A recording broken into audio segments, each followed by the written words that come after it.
On est le 25 septembre, le mercredi. Bienvenue en prenant votre café. Je vais vous reparler du hot potato que je vous ai parlé hier, la stratégie, puis on va regarder des chiffres là-dessus. C'est intéressant, très intéressant. Je vais vous parler de ça.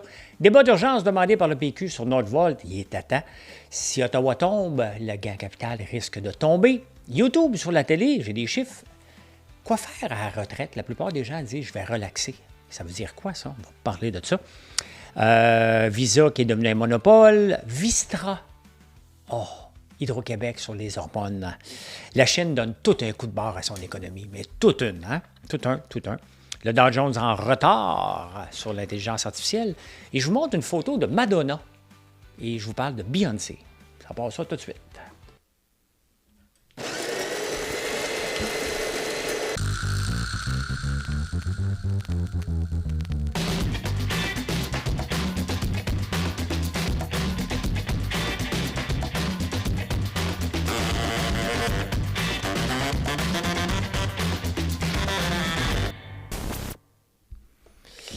Et bienvenue.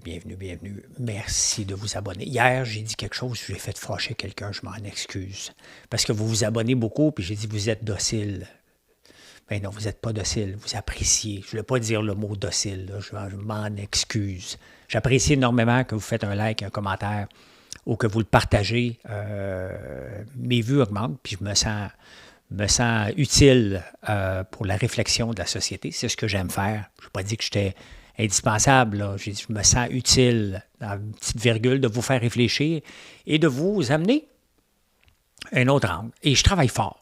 Là. Je vais vous montrer le hot potato. Là. Pas mal fier d'avoir découvert ça. Je ne sais pas si vous connaissez ça. On va parler de ça en finance. Mais tout d'abord, Pierre Poilievre va avoir 2 chances cette semaine d'essayer de défaire Justin Trudeau. Je ne comprends rien comment ça marche, les motions de censure. C'est pas grave. L'affaire, c'est qu'il y a 2 chances, aujourd'hui et demain. Est-ce qu'il va réussir son coup? Tu sais, parce que le Bloc peut faire le fanfaron puis le NPD, là, mais là, il ne pourra pas toujours le faire parce que les Québécois sont un peu tannés de Trudeau. Donc, c'est pas, tu sais, il va falloir à un moment donné que le Bloc arrête. On va voir, hein? Partant, bon, on va reprendre ça. Sur ne pas faire tomber le Bloc, est-ce que Trudeau va dire oui au Bloc? Il n'a pas dit oui encore, hein? Pendant ce temps-là que ça brasse, mais Trudeau reçoit Macron. Qu'est-ce que Macron vient faire ici, Emmanuel Macron, le président français? Le président français, alors que chez eux aussi, il est sur le bord de se faire défaire. J'ai comme l'impression qu'ils se payent un party tous les deux ensemble. Avant de tomber, hein? Avant de partir, laisse-moi s'ouvrir une autre fois. Mais tu sais, pendant ce temps-là, là, OK? Que ce soit le Bloc qui retarde le groupe, que ce soit le NPD, le pays n'avance pas. On est en négociation, on n'avance pas vers les choses importantes. Hein? Donc, voilà, on va voir ce qui va se passer. Je ne savais pas, mais la taxe de riches, on aime ça attaquer les riches. Hein? Le gain en capital à 66 % au lieu de 50 % pour les entreprises, c'est après le premier dollar et non pas le premier 250 000 $. Tu sais, le gain en capital pour les particuliers, là, la seule affaire, s'ils avaient mis ça juste pour les placements, mais ils l'ont mis aussi pour les résidences principales. Et là, ça affecte les gens qui ont un chalet, qui le gardent pendant 10 ans, 15 ans, 20 ans. Et là, la taxe sur le gain en capital est plus élevée, bien évident. Hein? S'il avait mis juste pour les placements, je pense que tout le monde se serait fermé à la trappe. Là. 250 000 de gains en capital par année dans tes poches, c'est quand même pas si mal que ça, on va se le dire. Là. Mais là, c'était pas dans la loi, ça. C'était comme une patente pour le passer rapidement. Et si le gouvernement tombe, ça tombe.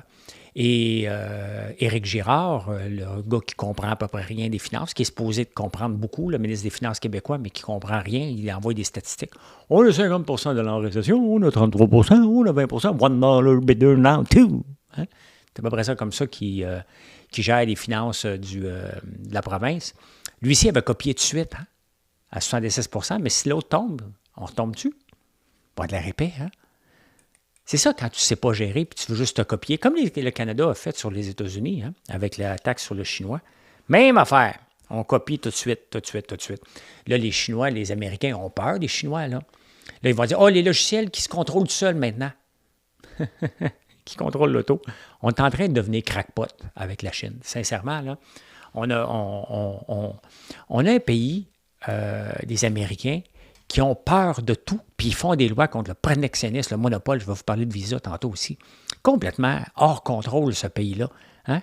Je pense que quand tu t'en viens trop vieux, tu as peur. Hein? T'es pas, je fais attention, bien entendu, là, mais tu n'es peut-être pas aussi ouvert d'esprit. Hein? Les États-Unis, qui est un pays de liberté, mais la liberté vient aussi avec pas trop de protectionnisme. C'est pas juste me promène avec des guns. Hein? Me promène avec des guns, pa. Non, c'est la liberté aussi. Les marchandises, la liberté des marchandises qui sortent puis qui rentrent, là. C'est aussi ça, la liberté. C'est pas juste des guns, là, puis la liberté. Hey, va chier, toi. Tu le dois. T'es aux États-Unis. Non. Hey, pendant les Olympiques, puis vous êtes plusieurs à m'écouter sur la télé, hein? YouTube, 19% des gens écoutent YouTube sur la télé. C'est monté à 35% depuis les Olympiques et ça se maintient. Et YouTube arrive avec un paquet de nouveaux changements de plus en plus.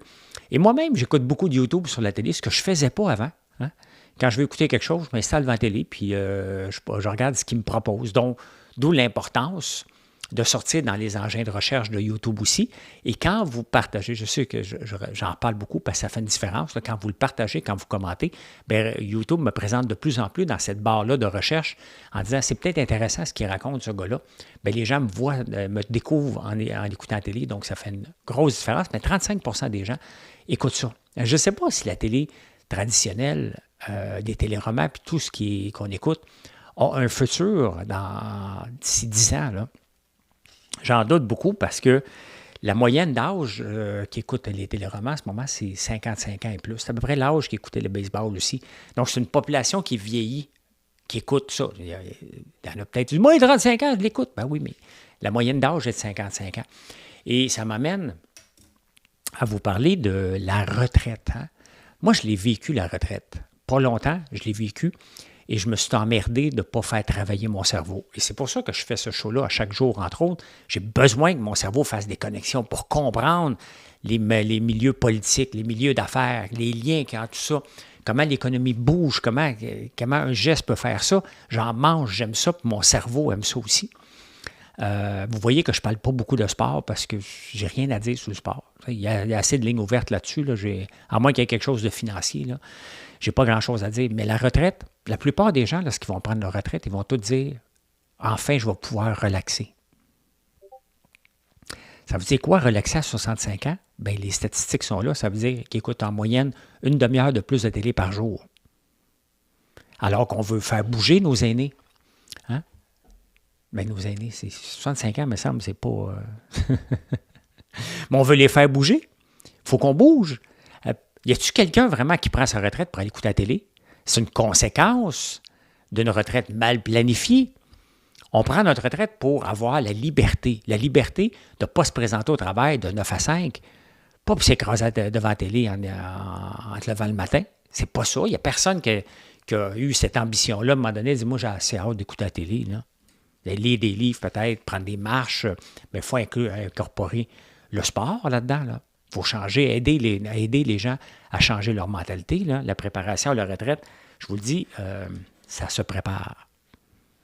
Je n'étais pas préparé, moi, mais je te mène trop jeune de toute façon. Là.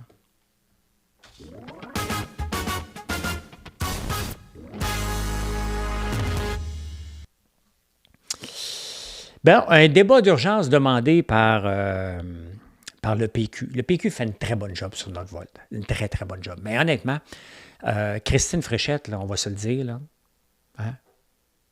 Pas fort. Pas fort. Là, il faut arrêter là, les belles paroles, là, que le maire de Saint-Basile y croit encore, qu'on y croit à Nordvolt. Hein? Nordvolt, s'il n'y a pas une scène dans son pays, qui c'est qui va financer son rêve ici? Essayez de vous acheter une maison, vous autres, ou un chalet, tiens. Mettons, Nordvolt, ici, c'est leur chalet de ce qui est en Suède. Maison mère là-bas, ils sont bâtis un chalet ici. Essayez de vous bâtir un chalet, quand vous êtes cassé, vous allez voir la banque, finalement, il n'y a plus une scène. Tu vas me le financer au complet. Il va dire, mais moi, je vais arrêter. Pourquoi le gouvernement provincial, fédéral, municipal ne va pas rencontrer ou ne demande pas à Nordvolt, pourquoi faire les rencontrer? Viens ici. T'es ici, toi. Hein? Viens ici. Pourquoi qu'ils ne le font pas?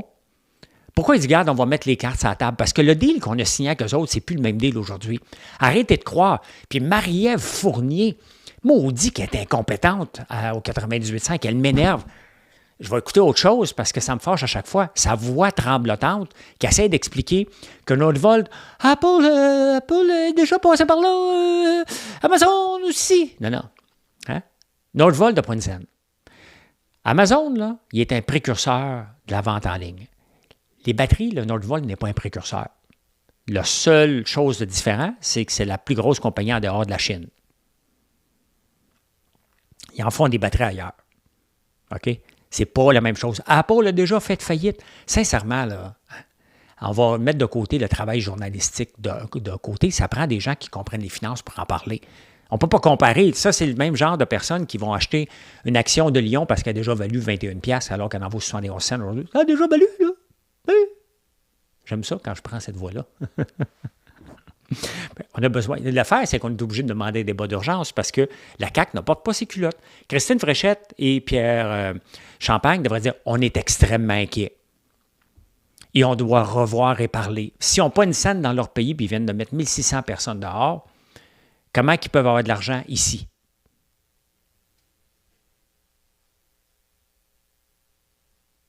On l'a pas mal, la réponse. Hein? Si on a de l'argent ici, c'est parce que les gouvernements vont pomper de l'argent dans une compagnie qui risque de faire faillite. C'est à peu près tout le monde qui voit que la compagnie va avoir besoin de se restructurer. Là, ils vont mettre 1 milliard d'actions pour continuer. Ils ont un burn rate, attention, là, ils ont brûlé cette année 2 milliards d'argent. Donc, un burn rate à peu près de 200 millions par mois. 200 millions par mois. Donc là, ils vont aller chercher 1 milliard supplémentaire en actions. Est-ce que le gouvernement est assez cave pour acheter des actions de Nordvolt pour repomper ça là-dedans en plus? Qui va les acheter, ces actions-là? On va en parler à tous les jours parce qu'on en parle. Quand on parle de quelqu'un dans une entreprise, parce qu'elle ne fait pas sa job. Pourquoi qu'on parle autant de Nordvolt puis les journaux en parlent autant? Parce que la CAQ ne fait pas sa job. La CAQ et le gouvernement fédéral nous doivent une explication claire. Rencontrer la compagnie puis dire qu'ils ont peur. Ça existe, ça. Qu'est-ce que tu essaies de protéger? Tu sais, quand tu mens, là, c'est parce que tu essaies de protéger quelque chose. On le sait que ça a coûté 710 millions. Dites-le là, qu'on a peur. Montrez-vous, vous êtes vraiment des dragons. Hein? Parce que là, le gouvernement s'est comporté en dragon, que dit le Journal de Montréal. Non, pas tout. Un dragon mettrait un pied sur la terre, un pied sur la table en ce moment, son pied à terre. Puis il dit hey, c'est assez. Je vais avoir des explications, sinon je ne continue plus. Cut your losses. Voilà. Moi aussi, moi, parle anglais, pas juste la presse. Et la salle de spectacle, la Tulipe. Maudit que je trouve que les juges sont imbéciles. Un autre juge de la Cour d'appel qui dit non. La salle de spectacle, la Tulipe, qui est monument historique, hein, donc elle ne peut pas être transformée en rien d'autre qu'une salle de spectacle, ne peut pas faire de spectacle, faire du bruit, parce qu'il y a un voisin à côté qui ne devait pas être capable de changer le zonage de son loft. Donc, il a acheté une chose commerciale, le transformant en loft. Il habite là, puis il dit ça m'empêche de dormir, moi, là. Hein? Moi, dans la cour. Il gagne. La Ville de Montréal, là, s'en va en cour d'appel. À pair.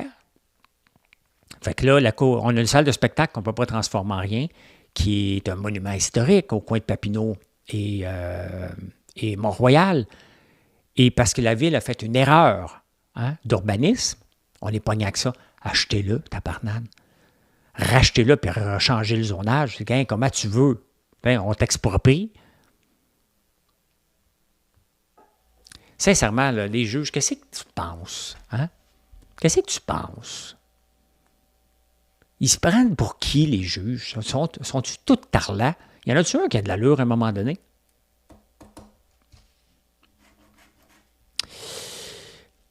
La presse, des fois, elle m'énerve un peu. Hein? J'ai quelques montées de lait ce matin. Là. Mais je m'en viens, un peu, il y a des bonnes nouvelles quand même.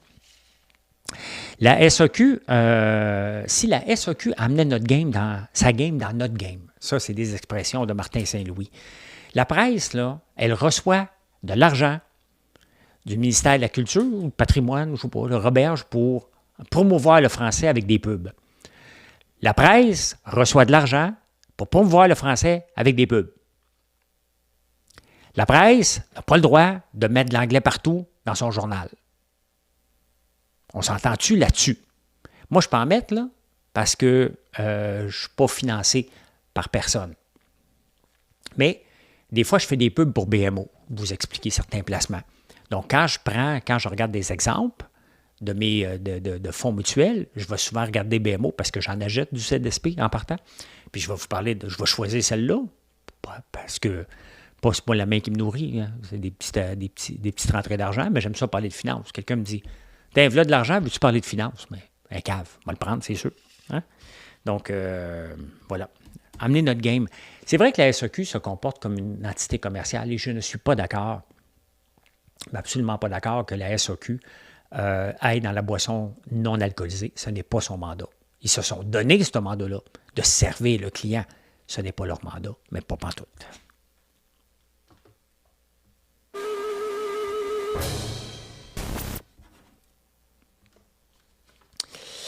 Le 25 septembre 1970, j'ai choisi 1970. Je pense que c'est la fête à mon associé et ami Georges Caram. Donc, j'ai choisi cette journée-là. Et qu'est-ce qui se passe? Vous allez voir. Puis c'est le fun, aller lire les journaux du temps, puis aller voir qu'est-ce qui se passe. Là, ça paraît mal ici. Là.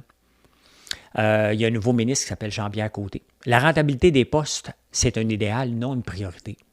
Il y avait un ministère des postes. Je ne sais pas si ça tombe encore là-dedans.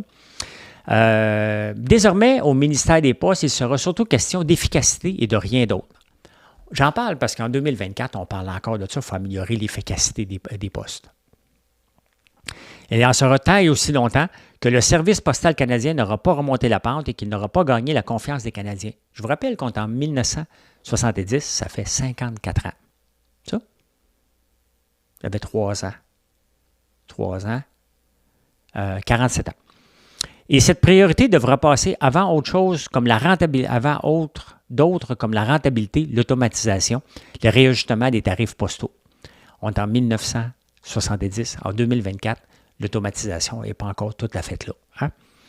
Le service postal a non seulement perdu son prestige, on est en 1970, on est en 2024, il n'y a rien qui a changé. Ça ne s'invente pas. Hein? 47 ans plus tard, ce sont les mêmes préoccupations.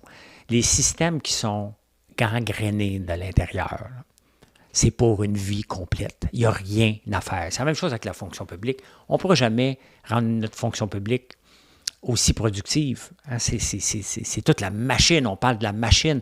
Quand on essaie de changer le système de santé, bien, c'est la machine qui est plus forte que tous les ministres. Là. Ça ne marche pas. La machine dit non. Bien, la machine de la Poste est dans les mêmes problèmes en 2024 qu'elle était en 1970. Il n'y a rien de changé. On aurait pu prendre cet article-là puis le poster aujourd'hui, le mettre aujourd'hui, puis ça aurait fait la même affaire.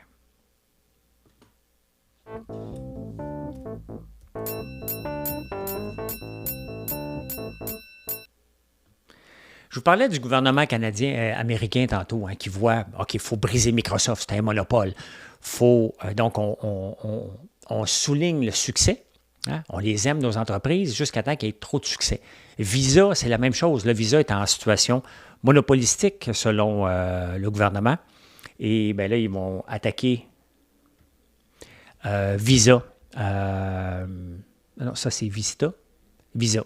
Donc, Visa, aujourd'hui, perd 4 % de sa valeur parce qu'ils vont demander que ce soit démantelé pour certains paiements, puis les paiements entre entreprises, puis tout ça. Bien oui, il y a Visa, Mastercard et American Express. C'est la plus grosse. Mais c'est quoi cette mentalité-là de vouloir tout démolir? Ils ont peur de quoi? C'est rendu que les Américains ont peur de tout. Peur des Chinois. C'est quoi cette peur-là? Il est où le peuple qu'on rêvait, le rêve américain? Il est passé où? Hein? Il est où ce rêve-là qu'on voulait aller aux Américains, aux États-Unis, parce que tout était permis? Il n'y a plus rien de permis aux États-Unis, là. C'est contrôlé. C'est un pays de protectionnistes qui commence à ressembler. Le pire pays de protectionnistes, je vous le rappelle, là, c'est la Corée du Nord.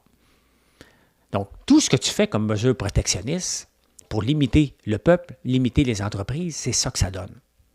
Ça, c'est le plus grand pays du monde, la liberté, hein? La liberté des guns, mais certainement pas la liberté de laisser les entreprises et la concurrence et l'offre et la demande faire sa job, là. Hey, je vous ai proposé le hot potato, bien, je vous emmène voir le hot potato. J'ai fait mes devoirs. Pas ici. Screenshot. OK, parfait. Regardez ça. Il y a le couch potato que, mettons, tu investis dans le S&P 500. Tu ne touches à rien, tu en mets à chaque mois. La vie est belle, tu ne touches à rien, puis tu es content. Les chiffres sont en temps réel. Là. Du 20 septembre 2023 au 20 septembre 2024, le ZSP de BMO a augmenté de 35 %. Ça veut dire que le S&P 500 a eu cette performance-là en un an. Hein? L'approche hot potato qui consiste à choisir 4 fonds mutuels des grandes entreprises. Là, j'ai pris des entreprises canadiennes. Les entreprises canadiennes, le S&P 500, bien entendu que je vous parle tout le temps. Les marchés développés hors d'Amérique du Nord, donc j'ai pris le ZEA, et fournir une exposition diversifiée aux obligations. Donc, aux obligations. Si tu avais un portefeuille diversifié, tu aurais mis, mettons, 4 000 $ que tu avais, tu aurais mis 1 000 $ dans chacun des fonds. Tu aurais traîné de la pâte. L'approche hot potato dit tout simplement, à chaque mois, tu regardes le rendement de la dernière année. Là, pendant toute l'année, j'ai regardé à chaque mois, là, si j'avais fait des investissements le 24 de chaque mois, le ZSP, donc le S&P 500, aurait gagné. Donc, l'approche hot potato, il ne demande pas quand même d'être très, très actif dans notre portefeuille. Tu ne fais rien, comme là, c'était le ZSP. Quand le 35 % ne sera plus là, tu vas peut-être le mettre dans un autre. Regardez, le deuxième, c'est les marchés développés hors d'Amérique du Nord. Donc, c'est à ce moment-là. Quand ça dépasse, celui qui a le rendement le plus élevé sur les 12 derniers mois, c'est là que tu mets ton argent.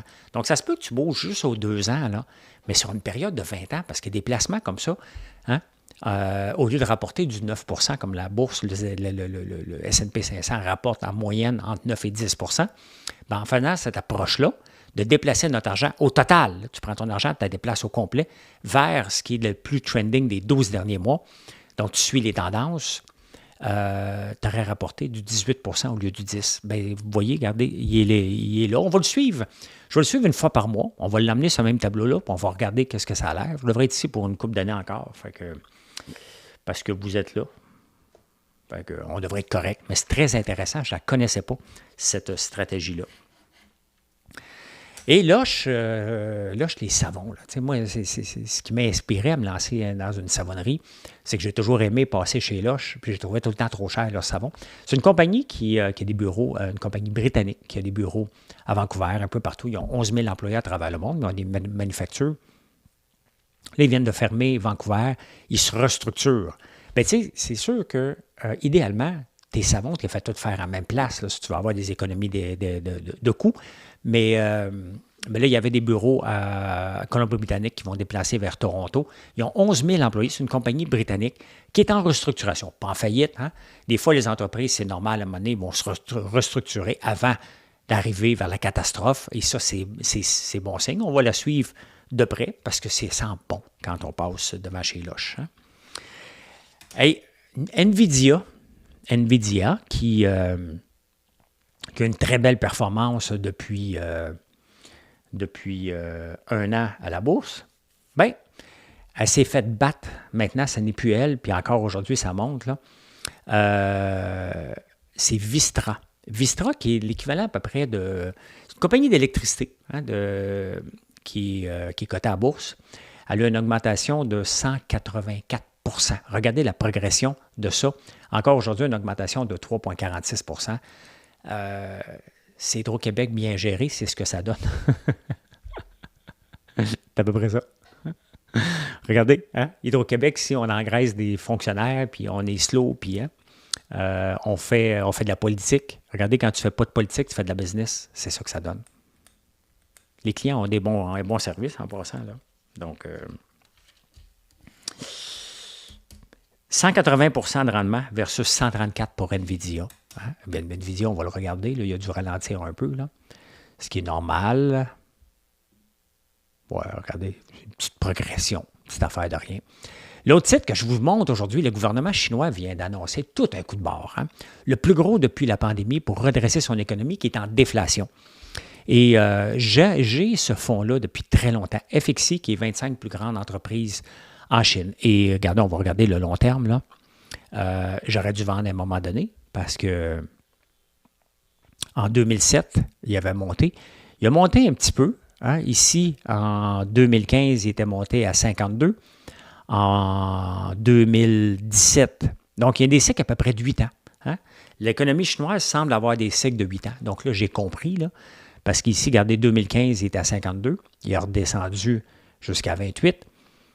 Il a remonté à 54 en 2018. Il a remonté en 2021 à 55. Et là, il est redescendu jusqu'à 22, puis il est en train de remonter. J'ai compris la leçon. Hein? Donc, on le voit, le pattern, c'est à peu près des cycles de 8 ans pour l'économie.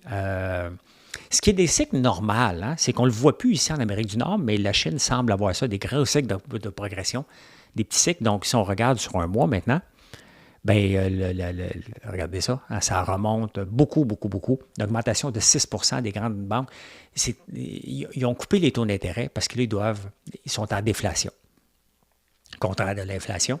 Et là, ils vont donner beaucoup d'argent.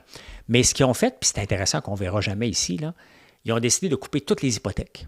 Mais pas les hypothèques à venir, hein, puisque c'est un pays communiste. Les hypothèques que tu payes déjà à la banque sont diminuées d'un coup. Je ne sais pas le tarif, à combien ils l'ont descendu, là, mais ils ont descendu en même temps les hypothèques qu'on a déjà. Et ça, là, ça serait bénéfique. Parce que des fois, on vient de signer une hypothèque de 3 ans, 5 ans, ça baisse, on ne peut pas en profiter. Donc, il y a un cycle qui est très, très long. Eux autres, ils ont voulu briser ce cycle-là. Est-ce qu'on devrait s'en inspirer ici? Pas fou, là. Si tu veux donner un coup de barre à l'économie, là, hein, tu descends tout. Si le loyer de l'argent des banques diminue, bien, les autres, ils continuent à faire beaucoup, beaucoup d'argent. J'aime beaucoup cette approche-là. Sincèrement, on devrait s'en inspirer.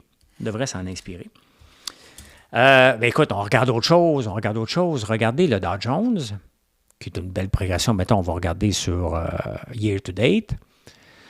Puis on va regarder le S&P 500. Bien, le S&P 500 a une courbe plus élevée. Hein? Pourquoi? Parce que dans le S&P 500, il y a, bien entendu, beaucoup de compagnies impliquées dans l'intelligence artificielle. Entre autres, il y a NVIDIA, bien entendu, Facebook, Google, Broadcom. Donc, des gros noms.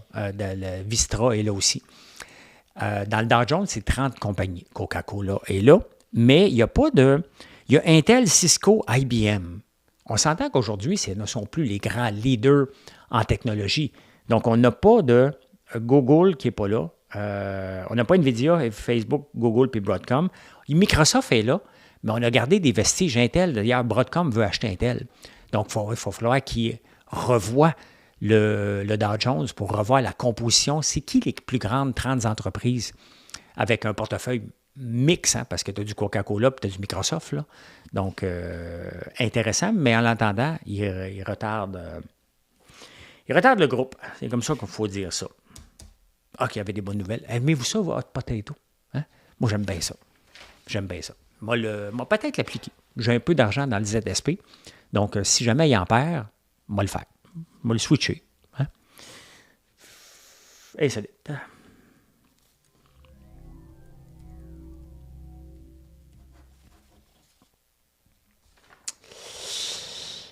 Beyoncé, hier matin, quelqu'un sur TikTok me dit « Hey, regarde le millionnaire, t'es plein aux os, t'es sur TikTok. » Ben oui, je fais de la business. Hein? Je fais ma business sur les réseaux sociaux. Je la fais en ce moment. Mais je vous parle d'autre chose. Vous venez m'écouter, puis là, à un moment donné, vous dites « M'acheter un produit. » Lequel vous décidez. Hein? On en a 450. On a certainement un pour toi. Allez voir! FrançoisLambert.one. Là, c'est les œufs de dragon qu'on met de l'avant, bien entendu. C'est l'Halloween. Donc... Mais Beyoncé, qui va être la porte-parole, pourquoi je vous parle de ça? Bien, parce que moi, je fais de la business. Beyoncé, qui vaut plus qu'1 milliard, continue à faire de la business. Hein? Quand il y a de la business à faire, tu fais de la business. Dans l'autobus du show business, il y a un abri de satin. Le hot potato, très intéressant, très intéressant. Alors, je vous le remonte là, parce que je trouve ça vraiment spectaculaire de voir un 35 partant. Sir Davis Whisky, un whisky fait avec du rail. Du rail, c'est du seigle. Et 79 pounds. Je ne l'ai pas vu ici à SAQ, peut-être la LCBO là. Donc, c'est elle qui est la porte-parole de ça maintenant. Le Sir Davis Whisky. Un jour, moi, si je faisais de l'alcool à un moment donné, c'est ce que je ferais du whisky. Pas pressé, il faut que tu le laisses reposer longtemps, là. Mais c'est plus ça que je ferais. Avec de l'orge et du seigle. Je vais en goûter du rye, allé voir à SAQ, je n'ai pas goûté à ça. Ça fait une grosse différence du bourbon? On utilise le bourbon pour notre sirop d'érable infusé au bourbon. T'étais pas au courant? Ben oui, on a ça. Fait que oui, Madonna qui va être là. Mais ce que j'aime, regardez, je suis sur un site qui s'appelle The Whiskey Shop. Là, vous ne le voyez pas parce que ma face est là, mais Whiskey Shop est là, ça s'appelle ça. Et c'est ça qu'on aimerait avoir au Québec. En tout cas, moi, au lieu d'avoir de la SAQ, là, un Whiskey Shop, un vin de Bourbon, un vin d'Alsace, des gens qui vont être tripeux sur ça, au lieu d'avoir quelqu'un puis dire, moi, essaye de te trouver quelqu'un qui connaît le whisky. C'est ça qui nous manque au Québec. Et c'est pour ça que la SAQ doit être, gardez-la, votre SAQ. Permettons la concurrence. Hein? On ne la démolit pas. De toute façon, le gouvernement va ramasser ses taxes pareil, de toute façon. Fait que, voilà. Faites-vous partie de la génération Z? La génération Z ne veut rien savoir d'être un col blanc, donc d'être un middle management, dans le fond. Ils appellent ça, sur les réseaux sociaux, conscious unbossy. Ça ne lui tente pas d'être boss parce qu'il dit que c'est trop de responsabilités pour peu d'argent supplémentaire. Mais tu sais, il faut se poser encore comme question. Hein? Il n'y a plus de col blanc, il n'y a plus de col bleu avec l'intelligence artificielle et les nouveaux postes. Ce sont tous des cols nouveaux qu'on appelle. Donc, tu es payé pour ta compétence. Tu n'as pas besoin d'un boss. Hein? Besoin d'objectifs. Tu as besoin de quelqu'un qui va superviser. Mais tu as besoin d'un superviseur qui va avoir un superviseur qui va avoir un superviseur. On n'est plus là dans les entreprises. Ça, c'est des anciennes entreprises. Mais la Gen Z qui arrive dans les anciennes entreprises ne va rien savoir de ça. Paye-moi pour faire ma job. Paye-moi bien. Je vais faire ma job, mais je n'irai pas être un boss. Et en terminant, est-ce que vous vous ennuyez de Madonna? Voici Madonna cette semaine au défilé de Dolce & Gabbana. Elle exagère un peu, là. Es-tu capable de manger avec ses chicks? C'est aussi rempli que ça, là. Ses pommettes. Ça, c'est Madonna avant. Ça, c'est Madonna aujourd'hui. Oui, on vieillit tous. Moi aussi, j'ai pris un coup de vieux, vous me le dites à l'occasion, là. Hein? Mais, sincèrement, j'aurais jamais ça. Marilyn non plus, ça a ça, moi. Me déclare célibataire. Célibataire! À un moment donné, mesdames, il ne faut pas exagérer, ni les messieurs. Okay? À 70 ans, là, avec tes cheveux noirs, tu exagères un peu sa teinture. Hein? Lâche la cire à souliers. Hein? Ben, je peux dire ceci. Mission accomplished. Merci les amis, merci d'être là. Venez nous voir sur françoislambert.one et je vous souhaite une excellente journée. Allez, bye.